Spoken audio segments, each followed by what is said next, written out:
Hare Krishna. So, in today's class, we will try to understand the concept of how to sing a verse, how to sing any shlokas. And then, understanding this concept, we will be able to sing most of the shlokas from our prominent scriptures like Bhagavad Gita and Srimad Bhagavatam. So, let's get started. The foundation of singing or reciting any shloka is based on two things. One is disassembly. We disassemble anything to understand the structure of it. So we disassemble a shloka also to understand what is the structure of the shloka. And once we understand that structure, then we can apply some particular tune, apply a particular melody to that shloka. So dismantling or disassembling is the first foundation step. And then second comes the intuition, that once we understand the structures multiple times, then we reach a state in which just by observing a shloka we can get the intuition of that what is the structure of the shloka and how to sing it. So at once we will be able to do that, but for that first we need to understand the structure by disassembling. So before that, before getting into understanding the structure of any shloka, we first need to understand the meaning of chandas. What is this chandas? Let's get to know about this. See, everything in this universe has a periodicity, has a heartbeat. For example, our earth, it is rotating and revoluting around the sun. So that revolution also has a particular periodicity. 365 days, 1 year, we say it. And then not just this, even the seasons that come all along the year, the plants, they grow on a particular seasons, so they also have a periodicity, the crops. And not just this, but also any poem, any poetry, any art we observe, we find there are patterns. So this observation is not some kind of a latest observation, but actually it has been done millions and trillions of years back by our great ancient sages. And they just gave it another name, not just pattern, but they call these kind of patterns in the nature as chandas. So these chandas, they are like patterns and the name given by our ancient sages. And they also have observed these kind of chandas, these patterns, all over the nature, all over the universe, in different small things also. A very beautiful example for this is that how a snake a snake sways, a snake's movement has a particular periodicity and a pattern. And that pattern of a snake's movement also been observed by the sages, and they have given it a name called Bhujanga Paryatam Chanda. So it is also a very popular chanda, very popular pattern which is used to create so many verses in different scriptures. And not just this, but also another example was used about the plunge of a lion. The lion's jump also has some periodicity, and that periodicity, that pattern with which lion jumps, lion plunges, that pattern is called as Shardulam Chanda. So such is the beauty of this Vedic science, that how they have observed these patterns even in these kind of wild animals and used those patterns to create different poetic meters. So from this we need to understand that these chandas, they are not just beautiful but also very important. How? See, Krishna spoke Bhagavad Gita to Arjuna, but he didn't actually speak, he actually sang. And that's why Bhagavad Gita, the word Gita has come. Gita means the song of deliverance. So that song has been sung by Krishna to Arjuna. So this song of deliverance has been given to Arjuna, through Arjuna to all of us in the form of Bhagavad Gita. So Krishna himself, while singing those verses, he has used these kind of poetic meters. He has used these chandas So just imagine how important these chandas must be. And not just this, even our scriptures, there is a scripture called Natya Shastra. In that Natya Shastra, there is a very beautiful statement which says that there is no word without patterns. There is no word without patterns. And also, there are no patterns without a word. So, such is the linkage of words and patterns. And as Krishna is singing, so in that singing, the words that is coming, emanating from the lotus mouth of Krishna, they are actually carrying some kind of emotions. Each word of our scriptures, be it Srimad Bhagavatam, Chaitanya Charitamrita, Bhagavad Gita, each word carries a vivid landscape, a vivid emotions inside it. And those emotions are being carried by these kind of chandas. So it's so important to have this understanding of chandas through which we can also relish those emotions present in the words. Also, let's understand this with one example, that how in telecommunication we communicate, we transfer information through a particular frequency. So that frequency is the carrier frequency with which the information is transferred to another person, be it on a phone call or using a radio. So with that frequency, the information is coming. In the same way, these chandas, these poetic meters, are like the carrier frequency. These chandas are like the carrier, and on top of the carriers, like these chandas, on the top of these poetic meter, these chandas, there comes the information of the verses. So such is the beauty of these poetic meters, these chandas, these patterns. So let's try to now get into the concept of understanding the structure of a shloka. So for understanding a structure, we first need to understand this word called syllable. Syllable is something which is a part of a word. A part of a word which has a vowel sound, just one vowel sound. I repeat it. Syllable is the part of a word which has one vowel sound. What is vowel sound? We all know vowels. A, E, I, O, U. A, E, I, O, U, they are the vowels.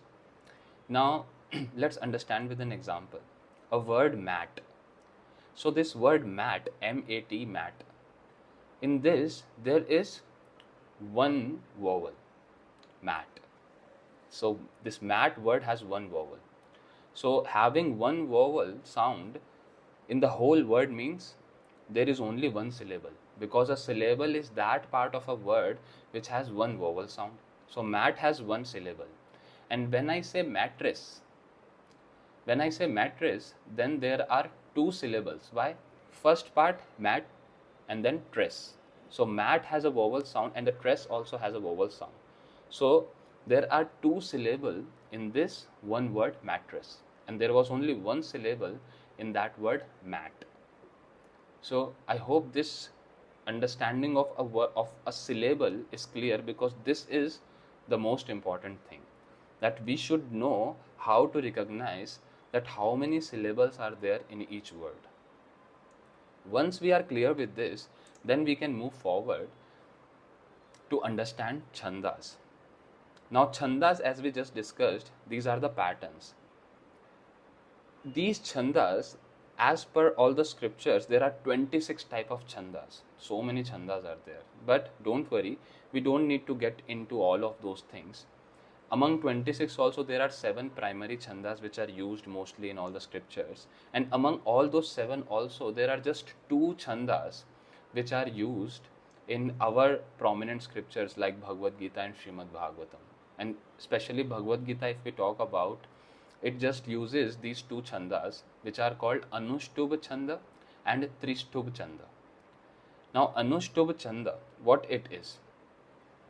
We must have observed that how most of the shlokas, it's like almost 100% of the shlokas in Bhagavad Gita and Srimad Bhagavatam are of 4 lines. Each shloka have 4 lines. Now, we see that everyone observe this thing, that some shlokas, each line is very lengthy, and some shlokas, like Bhagavad Gita shlokas, most of the lines of all the each line of these 4 lines of a shloka, they are very short lines, short statements in each line. So when we talk about Anushtup Chanda, Anushtup Chanda, obviously it represents a shloka of 4 lines, and each line has 8 syllables, the syllable that we just discussed. Each line of that shloka will have 8 syllables. So 8 syllable in each line, in 4 lines.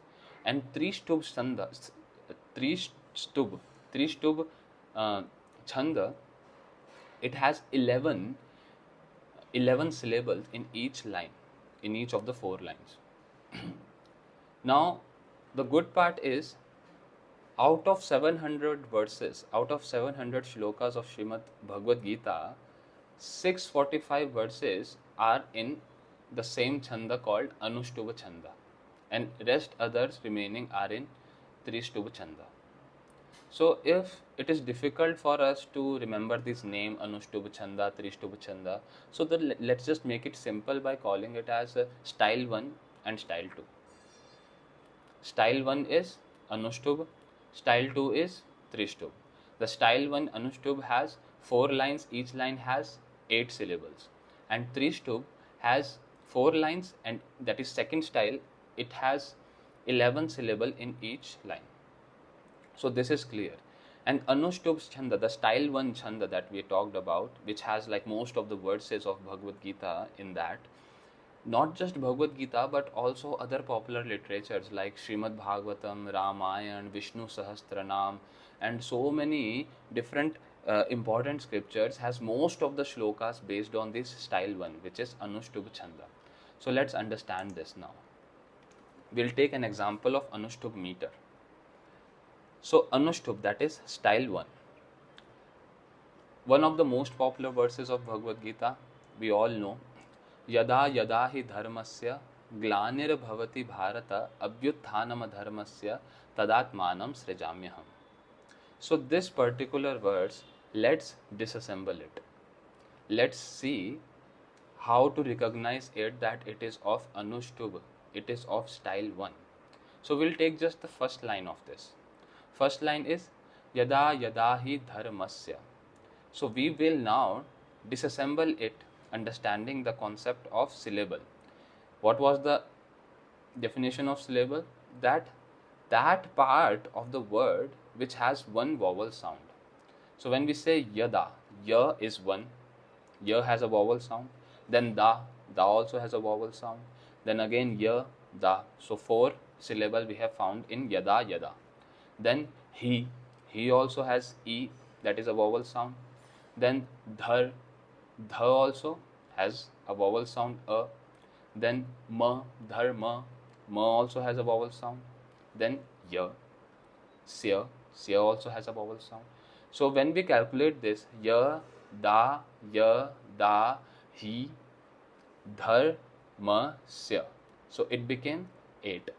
And again in the second line also, if we see, gla, nir, bha, va, ti, bha, ra, ta.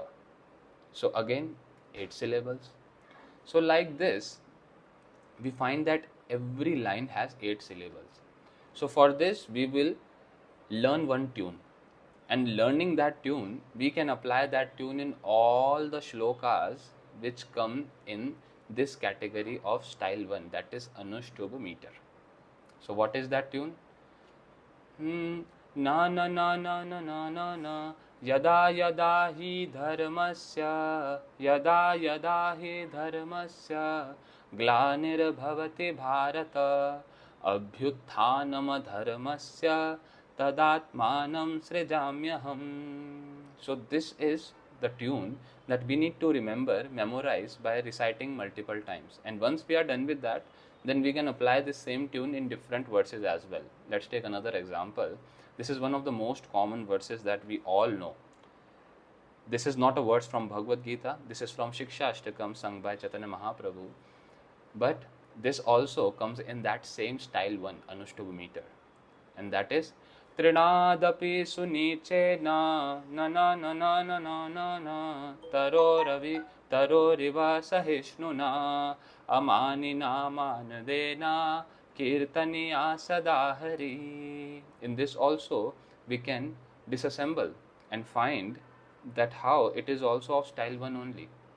Trinad a pi su ni che na, 8 syllables. The next line also taror e va sa hish nu na, then also 8 syllables. So each line having 8 syllables. So this is clear. Just by observing we can see that how each line is not very long statement, a short statement and having 4 parts. So this comes in the style 1 category, and we know the tune also, how to sing it. We just at once sing it. How? Trinadape sunichena taror iva sahishnuna amanina manadena kirtaniya sadahari. Understood? So now once this part is clear, we will be able to sing 645 verses of Bhagavad Gita out of 700 verses. Why? Because 645 verses out of 700 of Bhagavad Gita, they are in this particular style, that is Anushtup meter, that is style 1. Then next comes style 2, which is all the remaining shlokas of Bhagavad Gita, and many shlokas from Srimad Bhagavatam also can be sung with this kind of meter, and that is called Tristup Chanda. And now it has 11 syllable per line instead of 8 syllable in the style 1. So let's just call it as style 2. So we'll take an example with this. Bhagavad Gita 15th adhyay, 15th chapter, 15th shloka. Sarvasya chaham hridhi sannivishto matta smritir jnanam apohanam cha vedescha sarver ahameva vedyo vedanta krid veda vida eva chaham. So this particular shloka, the tune is little different, as we can observe. Previous tune, how it was? Trinadape sunichena yada yada hi dharmasya glanirabhavati bharata. The tune was like that. And in this, the style 2, the tune is little different, because each line, if you observe in this, it is little longer statement. Each of the 4 line is a longer line compared to the style 1 category, which had a very shorter line, each line. Now in this, because it has 11 syllables per line, it is little longer also, and the tune is also different. So just remember this template tune, and once we remember this, then we can apply that same tune in all other shlokas. And in this also we can observe that how we find the syllable, how there are 11 syllable per line. Let's calculate it. It's saying sarvasya chaham hridi sannivishto. Let's disassemble this. So first comes sar, vas, ya. Each word, each of this part of word has one vowel sound. So observe this. Sar, var, sar, vas, ya, cha, hum, ri, di, san, ni, vish, to. That is 11 total. So second line also, if we calculate, we will find that there are 11 syllables. How? Matah smritir jnanam apohanam cha. Matah smritir jnanam apohanam cha. So they also became 11. So the main point here is that we have to repeatedly sing this particular tune, and then once we are done with that understanding of that tune, of this kind of style 2, then we will be able to apply this in all those shlokas which have a little longer statement, having each line with 11 syllables. So what was the tune? Sarvasya chaham hridi sannivishto matah smritir jnanam apohanam cha वेदैश्च सर्वैरहमेव वेद्यो वेदान्तकृद्वेदविदेव चाहम्. And let's take another example from Bhagavad Gita only, second chapter, 7th shloka. It is also of this Tristubh meter, that is the second style, having 11 syllables each line. The shloka is Karpanya doshopahata swabhavah Prichhami tvam dharma samudacheta Yachreyasyanishchitam bruhi tanme Shishyasteham sadhimam tvam prapannam. So this is the second style. So just understand the basic of the tune and then you can sing in your own style as well. But let's keep it for the later part. Let's first just stick to one style, one tune of each style. So we just got to know about two styles, and these two styles are enough to learn. And with this we can recite most of the shloka, all the shlokas of Bhagavad Gita for sure, and most of the shlokas, like 99% shlokas of Srimad Bhagavatam also as well. So just these two styles, style 1 and style 2. I'll just repeat the tune of both the style once again. First style, Yada yada hi dharmasya glanir bharata abhyutthanam dharmasya tadatmanam smrijamyaham. And the second style, Karpanya dosho pahata swabhavah prichhami tvam dharma samudacheta Yachreyasyanishchitam bruhi tanme Shishyasteham sadhimam tvam prapannam. With this, we will be able to sing most of the shlokas. I hope it is clear, and if any issue, then you can comment or contact me. Hare Krishna.